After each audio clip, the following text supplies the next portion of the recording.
Well, it's a very serious issue. Retail theft is a national crisis right now.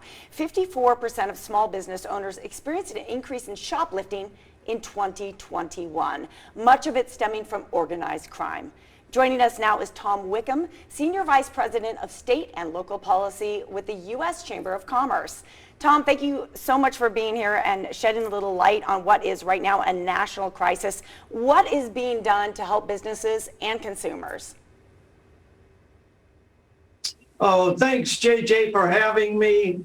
This is a serious issue and one that the Chamber is treating as an all-hands-on-deck problem. We're trying to come at this from the federal, state, and local level. It's not just a problem that affects the big retailers. As your stats showed, 54% of small businesses are affected, and we are treating it as a national crisis. It's something that's obviously affecting the local area.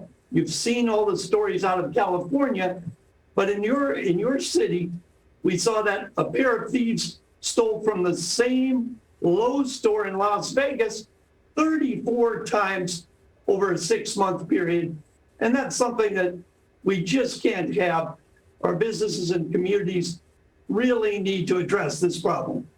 Right. Well, and what's so scary is that this really does affect everybody. You know, Tom, I'm wondering, what impact does retail theft have on businesses, employees, customers, and communities? Oh, Ricky, it's a big issue. We can quantify it when it comes to the large retailers. The numbers are just astounding. Our friends at the National Retail Federation estimate that out of every $1 billion that is sold in a store, $700,000 are lost to these types of criminal elements.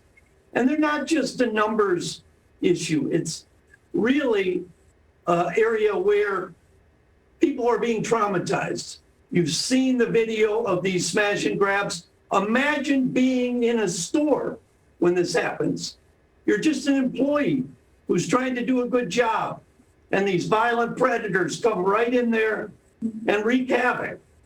And then the customers as well. It's something that has a really, really negative effect on all sorts of people. I couldn't agree more. I think it really creates a climate of fear for all of us. So I'm really glad that you're shedding a light on this. You mentioned Las Vegas here and what has been going on. What can we do you think, here in the state of Nevada? Well, we are, as I said, treating this as an all-hands-on-deck issue. And we would look to those folks in Nevada to talk to their policymakers about 3 basic solutions. The federal solution is to pass legislation that addresses where these stolen goods are going. The stolen goods are ending up online. This is not like the problem when I was a kid of pawn shops. They are now ending up online, and the solution is a bill that calls for greater identification of sellers and greater verification of their credentials. At the state and local level, there in Nevada, we have to make sure that every state treats organized retail crime as a separate offense. We also have to make sure that we're aggregating these cases. You've probably seen it in Vegas, but the same criminals will hit a store in the morning, they'll hit a store in the afternoon, they'll hit a store downtown, they'll hit a store in the suburbs, and they'll escape prosecution because the prosecutors cannot aggregate these cases. We have to change the state laws to address that. Yes. And then lastly, we have to make sure that prosecutors are prosecuting these cases. Yes. We have criminals going into the stores with calculators, because they know that they're not going to be prosecuted if they steal Tom, a certain amount. Thank And you. that just cannot stand, and we have to do something about it. I'm sorry to interrupt. We've run out of time, but we just have to reiterate how important we think it is and how much we appreciate you joining us this morning. Folks, if you would like to learn more, you can visit uschamber.com/retail theft.